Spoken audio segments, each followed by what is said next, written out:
आज हम लोग बजट 2025-26 की बात करेंगे। दरअसल बजट एक सिर्फ आर्थिक लेखा जोखा नहीं है, वार्षिक वित्तीय विवरण का लेखा जोखा नहीं है, बल्कि बजट से ही जितनी भी सरकार की नीतियां हैं उन नीतियों को क्रियान्वित किया जाता है। जो सरकार की योजनाएं हैं उनको क्रियान्वित किया जाता है। बजट पे हम लोग बाद में बजट को परिभाषित करेंगे, बजट पे डिटेल बजट की जो शब्दावलियाँ हैं उसको भी देखेंगे। फिलहाल हम लोग बजट 2025-26 के प्रमुख प्रावधानों की बात करें। माननीय वित्त मंत्री जी द्वारा सदन में यह बजट रखा गया। उन्होंने शुरू में अपने बजट भाषण में क्या बताया कि ये इस बजट का उद्देश्य क्या है, विकसित भारत का मतलब क्या है और आर्थिक विकास के शक्तिशाली इंजन कौन कौन से हैं। और साथ में उन्होंने तेलुगु कवि गुरजादा अप्पा राव का भी उल्लेख किया। उन्होंने शुरू में कहा कि इस बजट का उद्देश्य क्या है। यह भारत के विकास की गति को तेज करना चाहता है, समावेशी विकास को सुनिश्चित करना चाहता है। जो परिवार हैं, जो भारतीय परिवार हैं, जो लोग हैं, उनके मनोभावों में उल्लास भरना चाहता है। साथ में निजी क्षेत्र में निवेश को बढ़ावा देना चाहता है और मध्यम वर्ग की व्यय करने की शक्ति को बढ़ाना चाहता है। यानी यह बजट करना क्या चाहता है कि भारत के विकास की गति को तेज करना चाहता है। भारत के बजट 2025-26 की अगर हम लोग बात करें, बजट 2025-26, इसमें यह बजट कहता है कि भारत के विकास को तेज किया जाए, विकास की गति को तेज किया जाए, साथ में समावेशी विकास सुनिश्चित किया जाए, साथ में निजी क्षेत्र में निवेश को बढ़ाया जाए, निजी क्षेत्र में निवेश को बढ़ाया जाए, परिवारों के मनोभावों में उल्लास भरा जाए, उल्लास भरा जाए और मध्यम वर्ग की व्यय क्षमता को बढ़ाया जाए। अब मध्यम वर्ग की व्यय क्षमता कैसे बढ़ेगी? जब उसकी आय बढ़ेगी तो मध्यम वर्ग की व्यय क्षमता बढ़ेगी, यानी व्यय आय पे डिपेंड है। तो ये उद्देश्य है इस बजट का। अब वित्त मंत्री जी ने ये कहा कि विकसित भारत का अर्थ क्या है। 2047 में हम भारत को विकसित बनाना चाहते हैं, तो उसका अर्थ क्या है, कैसे हम कहेंगे कि ये विकसित भारत है। तो विकसित भारत का अर्थ उन्होंने बताया कि गरीबी से मुक्ति और अच्छे स्तर की स्कूली शिक्षा। सिर्फ स्कूली शिक्षा नहीं, उन्होंने कहा कि अच्छे स्तर की 100% अच्छे स्तर की स्कूली शिक्षा और स्वास्थ्य सेवाएं सर्वसुलभ हो, सस्ती हो, बेहतरीन हो। पहली बात उन्होंने कहा कि गरीबी से मुक्ति। फिर कहा उन्होंने कि अच्छे स्तर की स्कूली शिक्षा 100%, स्वास्थ्य सेवाएं सर्वसुलभ, सस्ती और बेहतर हो, आर्थिक गतिविधियों में 70% महिलाओं का योगदान हो, यानी जो 70% महिलाएं हैं वो आर्थिक गतिविधियों में योगदान करें, यानी आर्थिक गतिविधियों का कुल जो गतिविधियां हैं, आर्थिक गतिविधियां, उसमें 70% महिलाओं का योगदान हो। और food basket of the world, Bharat को food basket of the world बनाने वाले किसानों की भी समृद्धि हो, तब हम कहेंगे कि यह भारत विकसित भारत है। साथ में उन्होंने कहा कि प्रस्तावित जो विकास है उस पर 4 चीज़ों पर सर्वाधिक ध्यान दिया गया है। और वो 4 चीज़ें कौन कौन सी हैं? देखिए, ये बजट भाषण का जो शुरू का जो अंश है माननीय वित्त मंत्री जी का, वह मुख्य परीक्षा के लिए भी महत्वपूर्ण हो जाता है। क्योंकि अगर कोई लेख आता है या किसी भी प्रश्न में आपको विकसित भारत की चर्चा करनी है तो इन घटकों की चर्चा करना अनिवार्य होगा, आवश्यक होगा। तो उन्होंने 4 चीज़ों पर ध्यान की बात की कि वो 4 चीज़ों पर ध्यान दिया गया है। वो 4 चीज़ें कौन कौन से? एक तो है गरीब, दूसरे युवा, तीसरे अन्नदाता और चौथी नारी। गरीब, युवा, अन्नदाता और नारी, इन 4 पर विशेष ध्यान दिया गया है। और इनसे संबंधित जो 10 व्यापक क्षेत्र हैं, वो 10 व्यापक क्षेत्र कौन कौन से हैं? तो उन्होंने कहा कि कृषि के विकास और उत्पादकता की गति प्रदान करना, कृषि के विकास और उत्पादकता को गति प्रदान करना, ग्रामीण संपन्नता और अनुकूलन निर्माण, दूसरी बात। तीसरी, समावेशी प्रगति के पथ पर सबको शामिल करना। चौथी बात, विनिर्माण बढ़ाना और मेक इन इंडिया को आगे ले जाना। अभी हम लोग मेक इन इंडिया की बात करेंगे। मेक इन इंडिया को आगे ले जाना, MSME micro small medium enterprises को सहायता देना, रोजगार विकास, रोजगार द्वारा विकास को समर्थ बनाना, जनता अर्थव्यवस्था और नवाचार में निवेश। निवेश किस में करना है? जनता में, अर्थव्यवस्था में और नवाचार में। अभी हम लोग उसकी बात करेंगे। ऊर्जा आपूर्तियों को सुनिश्चित करना, क्योंकि पूरी विकास की जो रेलगाड़ी है, पूरी विकास की जो गाड़ी है वो बिना ऊर्जा के चल नहीं सकती। तो ऊर्जा को सुनिश्चित करना, ऊर्जा आपूर्ति को सुनिश्चित करना। 9वां है निर्यात बढ़ाना और 10वां है नवाचार को पोषित करना। ये 10 व्यापक क्षेत्रों की उन्होंने बात की। साथ में उन्होंने कहा कि इस विकास यात्रा में हमारे शक्तिशाली 4 इंजन हैं। इस विकास यात्रा में हमारे शक्तिशाली 4 इंजन हैं। शक्तिशाली 4 इंजन कौन कौन से हैं? तो उन्होंने कहा कि शक्तिशाली जो 4 इंजन है वो है कृषि, MSME, निवेश और निर्यात। कृषि, MSME, निवेश और निर्यात। उन्होंने कहा कि ये 4 हमारे शक्तिशाली इंजन है, कृषि, MSME, निवेश और निर्यात। साथ में उन्होंने कहा कि ये शक्तिशाली इंजन जो हमारे विकास के हैं वो ये 4 हैं, कृषि, MSME, निवेश और निर्यात। साथ में उन्होंने कहा कि ईंधन हमारे सुधार हैं, यानी जो भी आर्थिक सुधार हैं वो वो कहते हैं कि अर्थव्यवस्था के लिए, हमारे विकास के लिए ईंधन है। हमारे मार्गदर्शक और प्रेरणा क्या है? यानी उन्होंने ईंधन किसको कहा? ईंधन कहा कि जो आर्थिक सुधार है, ईंधन, उन्होंने कहा कि हमारे सुधार, जो आर्थिक सुधार है वो कर संबंधी सुधार हो या अन्य कोई जो आर्थिक जो सुधार हो, वो आर्थिक सुधार हमारे ईंधन है। प्रेरणा स्रोत क्या है हमारा? प्रेरणा स्रोत क्या है? तो प्रेरणा स्रोत है समावेशिता। समावेशिता, प्रेरणा स्रोत हमारी समावेशिता है। और हमारा लक्ष्य क्या है? लक्ष्य है विकसित भारत। लक्ष्य क्या है? लक्ष्य है विकसित भारत। 2047 तक भारत को विकसित कर देना है, तो लक्ष्य हमारा विकसित भारत है। 6 क्षेत्रों में परिवर्तनकारी सुधारों की बात उन्होंने की। 6 क्षेत्रों में जो परिवर्तनकारी सुधार है उसमें कराधान, विद्युत क्षेत्र, शहरी विकास, खनन, वित्तीय क्षेत्र और विनियामक सुधार, रेगुलेटरी जो सुधार है उसकी बातों करती हैं। तो 6 परिवर्तनकारी सुधार कौन कौन से हैं? कराधान में सुधार, विद्युत क्षेत्र में सुधार, शहरी विकास को बढ़ावा देना, खनन और विनिर्माण क्षेत्र, वित्तीय क्षेत्र और विनियमकारी सुधार। तो ये उन्होंने बातें की। और साथ में उन्होंने कहा कि जो हमारा पहला शक्तिशाली इंजन है कृषि, उसकी बात हम लोग करें।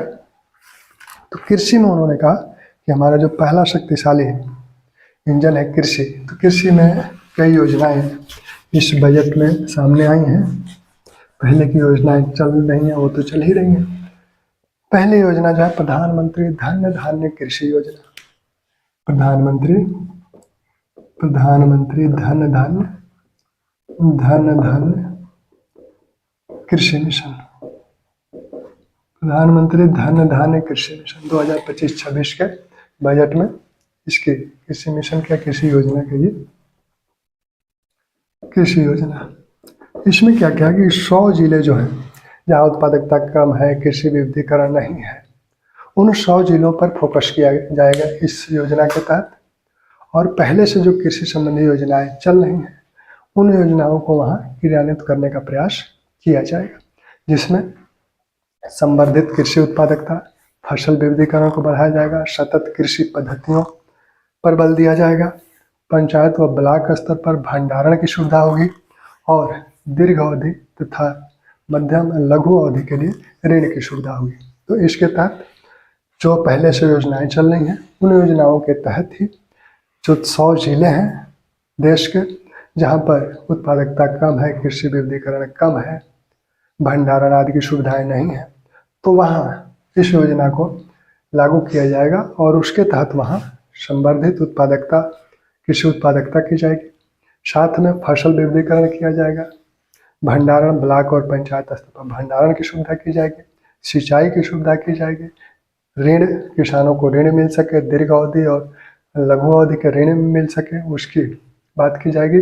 सतत कृषि पद्धतियों को अपनाया जाएगा। सतत कृषि पद्धति क्या है कि एक तरह से हम कहें सस्टेनेबल डेवलपमेंट, कृषि में जो बात होगी कि ऐसी कृषि पद्धति को अपनाया जाए जिससे भूमि की उर्वरता का क्षरण न हो, जलवायु पर किसी प्रकार का विपरीत प्रभाव न पड़े, इसकी बात कही गई। फिर आगे कृषि और किसानों को लेकर, ग्रामीण क्षेत्र को लेकर एक कहा गया कि ग्रामीण संपन्नता और अनुकूलन निर्माण की बात होगी। ग्रामीण संपन्नता, ग्रामीण संपन्नता, संपन्नता, संपन्नता और अनुकूलन निर्माण, अनुकूलन निर्माण, ग्रामीण संपन्नता और अनुकूलन निर्माण। इसमें क्या किया जाएगा कि इसमें कहा गया कि बाहर जाना, जैसे रोजगार के लिए ग्रामीण जो युवा हैं वो बाहर जाते हैं, तो इसमें कहा गया कि प्रवास एक विकल्प हो, वह अनिवार्य न हो। परिवार एक विकल्प हो, न कि वह अनिवार्यता हो। यानी जो ग्रामीण युवा हैं उनको ग्राम में ही रोक लेने के लिए वहाँ पर्याप्त रोजगार के अवसर उपलब्ध कराया जाए। कौशल निवेश प्रौद्योगिकी के माध्यम से उन युवाओं को वहीं रोजगार मिल जाए। कृषि का भी प्रौद्योगिकीकरण किया जाए, उसमें भी विकास के अवसर हो। कृषि प्रसंस्करण उद्योगों की स्थापना की जाए।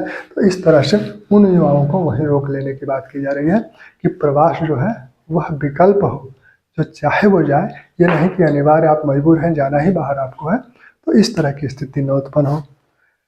फिर एक बात और कही गई दलहन उत्पादन के लिए, कि दलहन मिशन की बात की गई। दलहन में आत्मनिर्भरता, दलहन में आत्मनिर्भरता, आत्मनिर्भरता की बात कही गई। 2014 में तिलहन मिशन, पाम ऑयल मिशन शुरू किया गया था। 10 वर्ष उसके हो गए हैं और उसमें लगभग आत्मनिर्भरता प्राप्त कर ली गई है।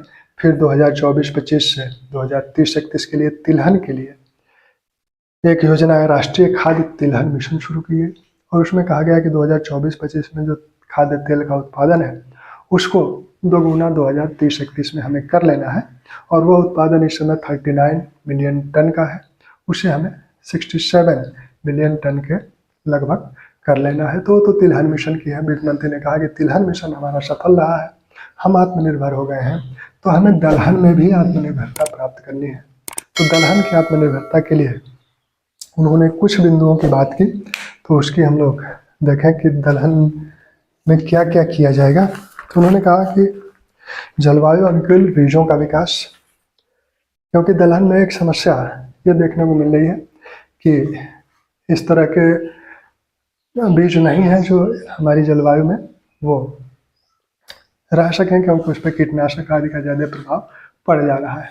तो अनुकूलन, जलवायु अनुकूल बीजों का विकास किया जाए।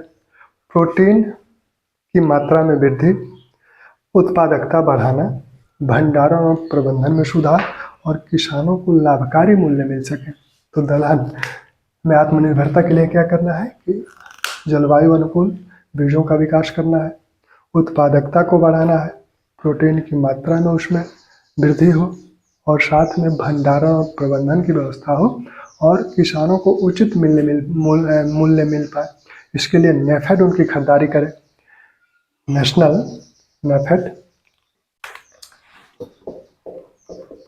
नेफेड इनकी खरीदारी करे। National agricultural federation of, national agricultural cooperation marketing federation of India, national agricultural cooperative marketing federation of India, जिसकी स्थापना 1958 में की गई। नेफेड की स्थापना 1958 में की गई। इसके द्वारा दलहनी जो फसल है उनकी खरीद की जाए। 3 फसलों की यहाँ बात की गई है, तूर, उड़द और एक फसल और है और वह है मसूर। तो ये भी ध्यान रखिएगा, 3 फसलों की बात की गई है, तूर, उड़द और मसूर। दलहन आत्मनिर्भरता में 3 फसलों की बात की गई है, तूर, उड़द और मसूर। विपणन कार्य कौन करेगा, खरीदेगा कौन, नेफेड करेगा। नेफेड की स्थापना 1958 में की गई थी। National agricultural cooperative federation cooperative marketing federation of India. अब एक बात और कही गई कि सब्जियों और फलों के लिए व्यापक कार्यक्रम बनाए जाएंगे। वित्त मंत्री ने यह भी कहा कि ज्यों ज्यों आय में वृद्धि हो रही है, उस आय में वृद्धि से क्या हो रहा है कि फल और सब्जियों की खपत, साथ में जो श्री अनाज है, जो मोटे अनाज हैं, उनकी खपत में वृद्धि हो रही है, क्योंकि ये तीनों चीज़ें महंगी हैं। तो जब आय में वृद्धि होगी तभी व्यक्ति उस पर व्यय कर पाएगा। तो वित्त मंत्री ने कहा कि ये दिख रहा है कि आय में स्तर की वृद्धि से फल, सब्जी और श्रीअन्न के खपत में वृद्धि हो रही है, तो इसलिए सब्जी और फलों के उत्पादन को बढ़ाया जाए। इसी के साथ बिहार में मखाना बोर्ड बनाने की बात कही गई है कि बिहार में एक मखाना बोर्ड भी बने, जिससे कि बिहार में मखाना का उत्पादन व्यापक स्तर पर होता है। इसी के साथ राष्ट्रीय उच्च पैदावार बीज मिशन, राष्ट्रीय उच्च पैदावार बीज मिशन की बात की गई है। पिछले वर्ष जो बीज आए थे, उन बीजों को अब पब्लिक में जारी करने की बात कही गई है, मार्केट में बेचने की बात कही गई है। अब इस राष्ट्रीय उच्च पैदावार मिशन में क्या किया जाएगा कि अनुसंधान परिवेश को बढ़ाया जाएगा, उच्च पैदावार कीट प्रतिरोधी बीजों का विकास किया जाएगा। तो इतनी बातें कृषि के संदर्भ में प्रमुख रूप से कही गई। इसके बाद मत्स्य उद्योग की बात हुई। वित्त मंत्री ने कहा कि मत्स्य उत्पादन में भारत का विश्व में दूसरा स्थान है। हम अंडमान निकोबार द्वीप समूह के क्षेत्र में भारतीय विशिष्ट आर्थिक क्षेत्र बनाएंगे और वहाँ मत्स्य उत्पादन को बढ़ावा देने का प्रयास किया जाएगा। इसी प्रकार कपास उत्पादकता मिशन 5 वर्ष के लिए, कपास उत्पादकता मिशन की बात कही गई है। उत्पादकता मिशन 5 वर्षीय मिशन है। 5 वर्षीय मिशन की बात कही गई है कपास के उत्पादन को बढ़ाने पर और उसके विपणन पर बल देने के लिए। साथ में ये कहा गया कि KCC, किसान क्रेडिट कार्ड की बात जो सबसे पहले 1998 में ये शुरू हुआ था, KCC, इसको कहा गया कि इसमें अभी तक 3 लाख रुपए तक किसानों को ऋण मिलता था, 1 वर्षीय ऋण। अब इसको बढ़ा के 5 लाख रुपए कर दिया गया। 1 वर्षीय ऋण जो है, अल्पकालिक जो ऋण है 1 वर्षीय किसान जो फसल उत्पादन के लिए लेते हैं, तो वो अभी तक 3 लाख मैक्सिमम मिल सकता था, अब उसको 5 लाख करने की बात कही गई है। ठीक। खाद्य की बहुत बड़ी समस्या है, यूरिया वगैरह की, तो उसके लिए जो 3 पुराने संयंत्र हैं उनको चालू किया जाएगा और साथ में असम में एक यूरिया कारखाना स्थापित किया जाएगा। असम में यूरिया कारखाना स्थापित किया जाएगा, जिससे कि पूर्वोत्तर के राज्यों को यूरिया की आपूर्ति की जा सके। साथ में जो भारतीय डाक व्यवस्था है, जो कि एक बड़ा नेटवर्क है भारतीय डाक व्यवस्था का, उसके लिए कहा गया ग्रामीण अर्थव्यवस्था के उत्प्रेरक के रूप में ये भूमिका निभाए। ग्रामीण अर्थव्यवस्था की जो बैंकिंग सेवाएं हैं, उन सेवाओं को अगर भारतीय डाक अपने हाथ में ले ले तो ग्रामीण स्तर में जो बैंकिंग की समस्या है वो दूर हो जाएगी। तो ग्रामीण अर्थव्यवस्था के उत्प्रेरक के रूप में भारतीय डाक की बात की गई है। तो अगर ये कहा जाए कि भारतीय ग्रामीण अर्थव्यवस्था के उत्प्रेरक के रूप में बजट में किसे बताया गया है, किसे उत्प्रेरक के रूप में बनाने का प्रयास किया जाएगा, तो वो भारतीय डाक है, क्योंकि एक बड़ा नेटवर्क भारतीय डाक व्यवस्था का ग्रामीण क्षेत्रों में है। ठीक। अब दूसरा उन्होंने कहा कि दूसरा जो हमारा शक्तिशाली इंजन है उसकी बात उन्होंने की। हमारे दूसरे शक्तिशाली इंजन में MSME की बात सबसे पहले की जाएगी। MSME पर पिछले बजट में भी बहुत बल था और इस बजट में भी MSME पर बहुत बल दिया गया है। तो MSME के संदर्भ में उन्होंने कहा कि 7.5 करोड़ रोजगार MSME क्षेत्र में भारत में मिलता है। MSME क्षेत्र में लगभग 7.5 करोड़ रोजगार लोगों को मिला हुआ है। और इस 7.5 करोड़ रोजगार की बात नहीं है, विनिर्माण क्षेत्र का भारत का कुल 36% ये सेक्टर देता है। विनिर्माण का कुल 36% ये सेक्टर देता है और साथ में निर्यात का कुल 45% इसी सेक्टर से निर्यात इसी सेक्टर से अकेले 45% होता है। तो भारतीय अर्थव्यवस्था का बहुत ही महत्वपूर्ण सेक्टर है MSME सेक्टर। तो इसके सहायता की बात कही गई है, क्योंकि इसके वित्तीयन की समस्या है। तो ऋण गारंटी स्कीम जो पिछले बजट में उन्होंने घोषित की थी, उसमें उन्होंने कहा कि सूक्ष्म और लघु उद्योगों को पहले 5 करोड़ तक मिलता था, वो 10 करोड़ तक हो गया। स्टार्टअप उद्योग पहले 10 करोड़ थे, अब वो 20 करोड़ हो गए। और सूक्ष्म उद्यमों के लिए उन्होंने क्रेडिट कार्ड की बात की है। सूक्ष्म उद्योगों के लिए क्रेडिट कार्ड, ये क्रेडिट कार्ड 5 लाख का है। 5 लाख तक का क्रेडिट कार्ड सूक्ष्म उद्योगों के लिए व्यवस्था की गई है। साथ में फुटवियर एंड लेदर क्षेत्र के लिए प्रोडक्ट फोकस स्कीम की बात की गई है। तो किसके लिए प्रोडक्ट फोकस स्कीम की बात की गई है? फुटवियर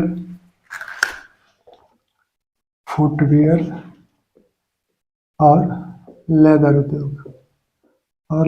उद्योग के लिए प्रोडक्ट फोकस स्कीम की बात की गई है। प्रोडक्ट फोकस स्कीम की बात की गई है फुटवियर एंड लेदर उद्योग के लिए। साथ में खिलौना उद्योग, वैश्विक खिलौना केंद्र, भारत को वैश्विक खिलौना केंद्र बनाने की बात की गई है। इसमें खिलौना उद्योग के संदर्भ में कहा गया कि वैश्विक खिलौना केंद्र भारत को बना दिया जाए, खिलौना केंद्र, जिससे अब इसके लिए यहाँ टेक्नोलॉजी का भी प्रयोग किया जाए। और विशेषकर जो चाइना का खिलौने पे एक अधिकार सा बन गया है, उसको तोड़ने का हमें लगता है कि वित्त मंत्री ने उसको तोड़ने का प्रयास किया है और भारत को वैश्विक खिलौना केंद्र बनाने की बात उन्होंने कही है। अब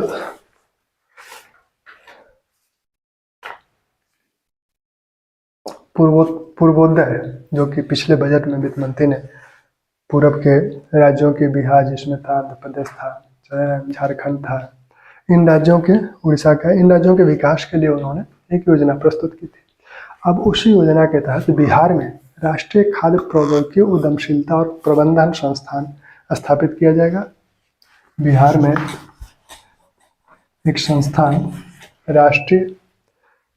राष्ट्रीय खाद्य प्रौद्योगिकी एवं उद्यमशीलता, राष्ट्रीय खाद्य प्रौद्योगिकी एंड और उद्यमशीलता प्रबंधन संस्थान, प्रौद्योगिकी उद्यमशीलता और प्रबंधन संस्थान की स्थापना कहाँ की जाएगी? बिहार में की जाएगी। इस संस्थान की स्थापना बिहार में की जाएगी। पूर्वोदय योजना के तहत ये संस्थान की स्थापना की जाएगी। साथ में एक बात मेक इन इंडिया के संदर्भ में कही गई है। मेक इन इंडिया, जो कि आज से 10 वर्ष पहले मेक इन इंडिया शुरू किया गया था, उसमें कहा गया है कि मेक इन इंडिया को आगे बढ़ाना है। जैसा कि हम लोगों ने पहले ही बात की, मेक इन इंडिया को आगे बढ़ाना है और इसे क्या बना देना है? राष्ट्रीय विनिर्माण मिशन। इसे बना देना है राष्ट्रीय विनिर्माण मिशन। मेक इन इंडिया को राष्ट्रीय विनिर्माण मिशन बना देना है। मेक इन इंडिया शुरू किया गया था सितंबर 2014 में और इसके 10 वर्ष पूरे हो गए। इसका जो मेक इन इंडिया 2.0 शुरू किया गया है, जिसमें कुल अभी तक 27 क्षेत्र इसमें शामिल है, जिसमें विनिर्माण और सेवा दोनों क्षेत्र हैं। तो इसको राष्ट्रीय विनिर्माण मिशन के रूप में तैयार करना है, जिसमें लघु, मध्यम एवं बड़े उद्योगों को शामिल करके इसे राष्ट्रीय विनिर्माण मिशन बनाना है। इसमें लघु, मध्यम और बड़े उद्योगों को शामिल करना है। बड़े उद्योगों को शामिल करके मेक इन इंडिया को राष्ट्रीय विनिर्माण मिशन बनाना है। ठीक। अब स्वच्छ प्रौद्योगिकी विनिर्माण की बात उन्होंने कही कि स्वच्छ प्रौद्योगिकी विनिर्माण को बढ़ावा देना है। स्वच्छ प्रौद्योगिकी विनिर्माण सेक्टर को आगे बढ़ाना है। इसमें सूक्ष्म प्रौद्योगिकी का मतलब क्या है कि जो सोलर पैनल है, पीवी सेल है, ईवी बैटरीज हैं, इलेक्ट्रोलाइट हैं, विंड टरबाइन है, इनके निर्माण पर बल देना है इसके तहत। ठीक। तीसरा इंजन उन्होंने निवेश कहा है कि शक्तिशाली, तीसरा जो अर्थव्यवस्था का शक्तिशाली इंजन है वो निवेश है। तो निवेश के संदर्भ में उन्होंने पहली बात कही लोगों में निवेश। लोगों में निवेश का क्या मतलब है? लोगों में निवेश, जैसा कि तेलुगु कवि अप्पा राव का उन्होंने उल्लेख किया। उन्होंने कहा कि किसी देश, उसकी मिट्टी, कोई देश सिर्फ उसकी मिट्टी से उसका मतलब नहीं है, वहाँ के लोगों, तो लोगों के जीवन स्तर में सुधार हो। और अर्थव्यवस्था में लोगों की क्या भूमिका है? क्योंकि वो मानव संसाधन है। तो जब तक हमारा मानव संसाधन उन्नत किस्म का नहीं होगा तब तक हम विकसित भारत की कल्पना कैसे कर सकते हैं? तो इस लोगों में निवेश का मतलब है कि मानव की शिक्षा, मानव के स्वास्थ्य, मानव के कौशल पर विकास किए ध्यान दिया जाए और उसका विकास किया जाए। सबसे पहले तो जो गर्भवती महिलाएं हैं, जो बच्चे हैं, उनके लिए एक जो कार्यक्रम शुरू किया गया था, सक्षम आंगनबाड़ी और पोषण 2.0। सक्षम आंगनबाड़ी और पोषण 2.0। पोषण दूसरा जो इसका चरण चल रहा था। पोषण को राष्ट्रीय पोषण मिशन शुरू किया गया था 2018 में। राष्ट्रीय पोषण मिशन शुरू किया गया था 2018 में। और 2021-22 में इसको जो है, इसको बना दिया गया पोषण 2.0। और ये कब बना? ये बना 2021-22 में। 2021-22 इस पर बल देने की बात कही गई है कि इससे इसके लागत मानदंडों को हम बढ़ाएंगे। इसमें उन्होंने क्या कहा है कि इसके लागत मानदंडों को बढ़ाया जाएगा। लागत मानदंडों को बढ़ाया जाएगा जिससे कि और उत्तम व्यवस्था गर्भवती महिलाओं, बच्चों और शिशुओं के लिए की जा सके। ठीक। फिर उन्होंने कहा अटल टिंकरिंग प्रयोगशाला जिसकी शुरुआत 2016 में हुई थी। 1000 प्रयोगशालाएं स्थापित किए गए थे। अटल टिंकरिंग प्रयोगशाला, इसकी शुरुआत 2016 में हुई थी। इस प्रयोगशाला में बच्चों के सीखने के लिए, उनके बौद्धिक विकास के लिए ढेर सारी चीज़ें होती हैं। 3D पिक्चर्स होते हैं, कंप्यूटर उपकरण होते हैं, तो ये सारी चीज़ें इस प्रयोगशाला में होती है। तो उन्होंने कहा कि अब अगले 5 वर्षों में हम 50,000 ये प्रयोगशालाएं बनाएंगे। 5 वर्षों में 50,000 इस तरह की प्रयोगशालाएं स्थापित की जाएंगी, जिससे कि बच्चों की जिज्ञासा, नवाचार की भावना में वृद्धि हो और वैज्ञानिक सोच को बढ़ावा मिले। बच्चों में सीखने, जिज्ञासा की भावना हो, बच्चों में जिज्ञासा, नवाचार और वैज्ञानिकता को बढ़ावा मिले, और वैज्ञानिकता को या वैज्ञानिक सोच को बढ़ावा मिले। इसलिए अटल टिंकरिंग प्रयोगशालाओं का गठन 5 वर्ष में 50,000 किया जाएगा। साथ में जो प्राथमिक पाठशालाएं हैं और प्राथमिक स्वास्थ्य केंद्र हैं, उनको ब्रॉडबैंड कनेक्टिविटी से जोड़ा जाएगा। जो सरकारी माध्यमिक स्कूलों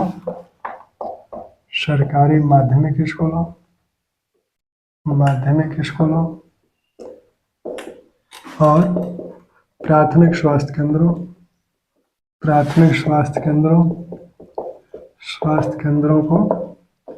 केंद्रों को ब्रॉडबैंड कनेक्टिविटी से जोड़ा जाएगा। ठीक। भारतीय भाषा पुस्तक स्कीम, वित्तमंत्री के भाषण में एक भारतीय भाषा पुस्तक स्कीम की बात की गई है।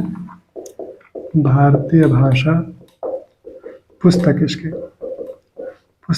इसके कहा गया है कि भारत के सभी भाषाओं में, जितने अनुसूचियां में शामिल हैं, उन 8वीं अनुसूची के सभी भाषाओं में जो पाठ्य पुस्तकें हैं वो तैयार की जाएंगी और वो ऑनलाइन उपलब्ध रहेंगी, डिजिटल रूप में ही रहेंगी। ये डिजिटल रूप में रहेंगी जिससे कि विद्यार्थी, क्योंकि वो अपनी भाषा में चीज़ों को बड़ी आसानी से समझ सकता है, तो इससे कि विद्यार्थी उसको अपनी भाषा में आसानी से समझ पाए, इसलिए इनको डिजिटल रूप में तैयार किया जाएगा विभिन्न पाठ्य पुस्तकों को, जिसमें स्कूल और उच्चतर शिक्षा दोनों हैं, हायर भी हैं और स्कूलों में दोनों की बात कही गई है। फिर पीएम स्वनिधि योजना,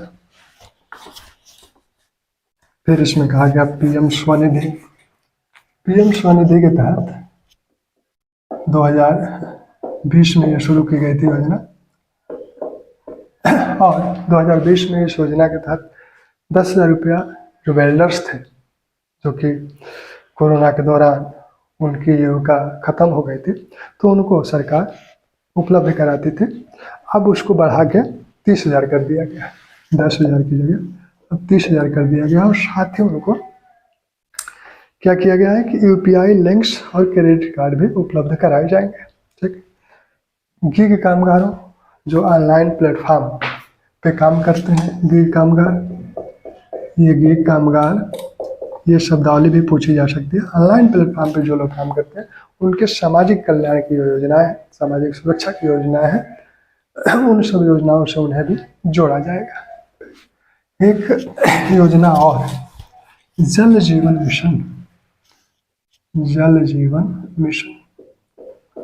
जल जीवन मिशन की बात कही गई है, और जल जीवन मिशन की शुरुआत 2019 में हुई थी, 2019 में, और विशेषकर ग्रामीण क्षेत्रों 2019 से 24 तक विशेषकर ग्रामीण क्षेत्रों में शुद्ध पेयजल पाइपलाइन के जरिए उनको उपलब्ध कराने की योजना थी। और ये जो योजना थी अभी तक 80% तक ग्रामीण क्षेत्रों में ये शुद्ध पेयजल उपलब्ध कराया जा सका है। इसमें सबसे आगे बिहार है। अब ये कहा गया है कि हम इसको 100% करेंगे, 100% इसको 2028 तक 100% कब तक करना है, 2028 तक 100% शुद्ध जल आपूर्ति ग्रामीण क्षेत्रों में हर व्यक्ति को, भारत में हर व्यक्ति तक उपलब्ध करा दी जाएगी। तो जल जीवन मिशन का भी उल्लेख उन्होंने किया, और 100% 2028 तक उपलब्ध कराया जाएगा।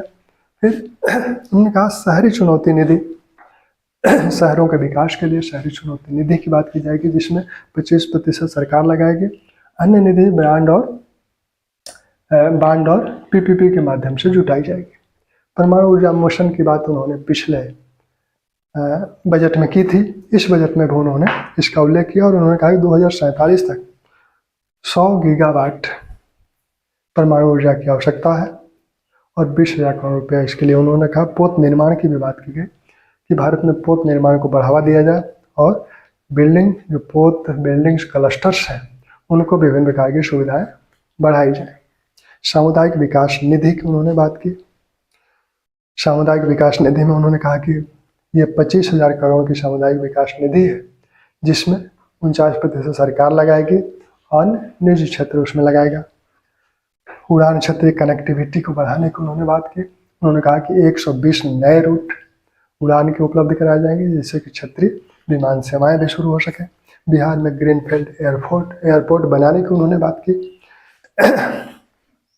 और साथ में मिथिलांचल में पश्चिमी कोसी नहर परियोजना, मिथिलांचल में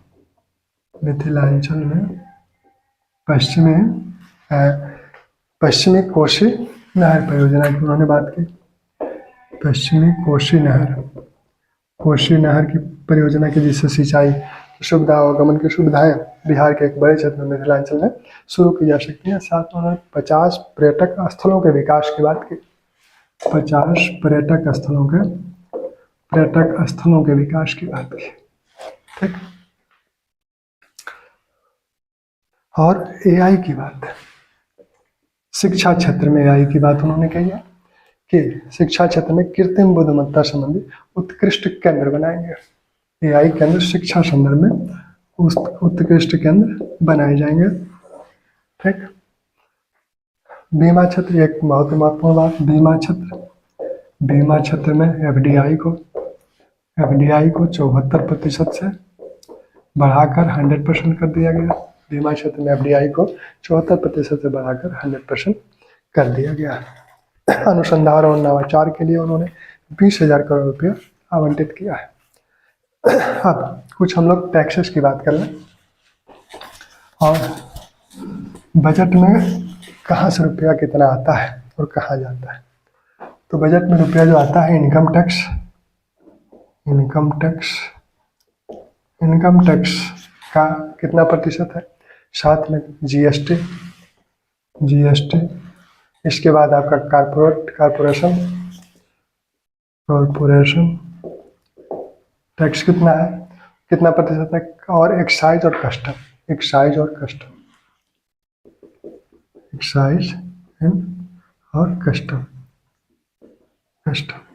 इसका जो भाग है इस बजट में 22% इनकम टैक्स का भाग है करों में, और जीएसटी का भाग जो है 18% है,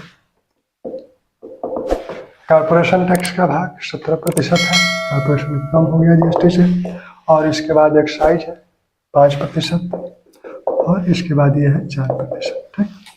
व्यय सर्वाधिक कहाँ होता है, तो व्यय सर्वाधिक state share of tax and duties, state share, राज्यों को जो कर और शुल्क में जो हिस्सा होता है, शेयर होता है, वो सर्वाधिक है, वो कुल व्यय का लगभग 22% है। राज्यों का कर और शुल्क में हिस्सा, शुल्क में दे, ये 22% दिया जाता है, सबसे बड़ा है। इसके बाद ब्याज 20% लगभग, इसके बाद ब्याज पर 20% लगभग, इसके बाद तीसरा जो है सेंट्रल जो स्कीम है वो 16%। तो जो केंद्रीय योजनाएं 16%। तो ये व्यय का हिस्सा है। अब घाटों की बात बजट में उन्होंने की है कि राजकोषीय घाटा 4.4% रहेगा, अनुमान है, बजट अनुमान। तो राजकोषीय घाटा, राजस्व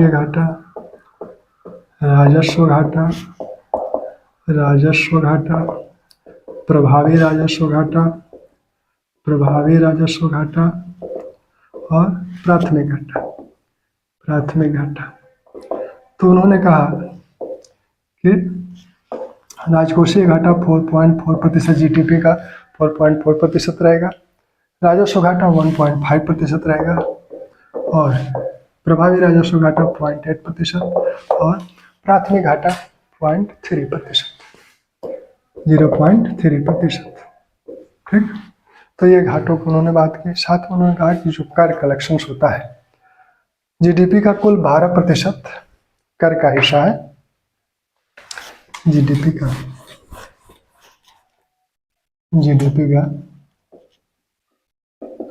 कर हिस्सा, जीडीपी में कर का जीडीपी में कर का हिस्सा कुल 12% है। अब इस 12% में प्रत्यक्ष कर का हिस्सा कितना है और अप्रत्यक्ष कर का हिस्सा कितना है। 12% में प्रत्यक्ष कर का जो हिस्सा है वो 7.1% ज़्यादा है प्रत्यक्ष कर से, 7.1%, और जो प्रत्यक्ष कर का हिस्सा है वो 4.9%। ठीक। अब सर्वाधिक व्यय किन चीज़ों पे इस बजट में, किन योजनाओं पे की गई है, तो सर्वाधिक व्यय जो है प्रधानमंत्री गरीब कल्याण योजना पे की जा रही है। प्रधानमंत्री गरीब कल्याण योजना पर सर्वाधिक व्यय है, और इसका व्यय लगभग है 20,300, इतना करोड़ रुपया इस पर व्यय करने की बात है। दूसरा जो सेक्टर है जिसमें सर्वाधिक व्यय है वो खाद्य सब्सिडी है।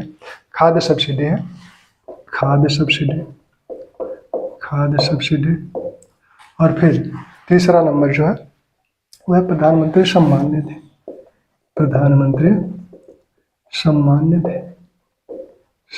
निधि। ठीक। फिर चौथा मनरेगा है, फिर जल जीवन है। ठीक। तो ये कुछ आंकड़े थे वित्त मंत्री के भाषण में जो बताए गए थे।